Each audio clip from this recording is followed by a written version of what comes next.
கணவனுள்ள பெண்களையும் நீங்கள் திருமணம் செய்து கொள்வது விலக்கப்பட்டுள்ளது. எனினும் நிராகரிப்பவர்களுடன் நிகழ்ந்த போரில் பிடிக்கப்பட்டு உங்கள் ஆதிக்கத்தில் இருக்கும் அடிமை பெண்களை தவிர இவர்களை நீங்கள் திருமணம் செய்து கொள்ளலாம். இவை உங்கள் மீது விதிக்கப்பட்ட அல்லாஹுவின் கட்டளையாகும். மேற்கூறப்பட்ட பெண்களை தவிர மற்ற பெண்களை உங்கள் செல்வத்தின் மூலம் திருமண கட்டணமாகிய மஹரை கொடுத்து சட்ட ரீதியாக திருமணம் செய்ய தேடிக்கொள்வது உங்களுக்கு அனுமதிக்கப்பட்டுள்ளது. நீங்கள் பத்தினித்தனம் உள்ளவர்களாக இருக்க வேண்டும், விபச்சாரர்களாக இருக்கக்கூடாது. நீங்கள் திருமணம் செய்து கொண்ட பெண்களில் எவரோடு வீடு கூடி விட்டீர்களோ அவருக்கு குறிப்பிட்ட மஹரை அவரிடம் குறைவின்றி கண்டிப்பாக நீங்கள் கொடுத்து விடுங்கள்.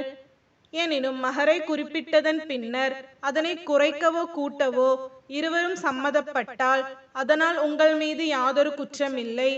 நிச்சயமாக அல்லாஹ் உங்கள் செயலை நன்கறிந்தவனும் ஞானமுடையவனாகவும் இருக்கின்றான்.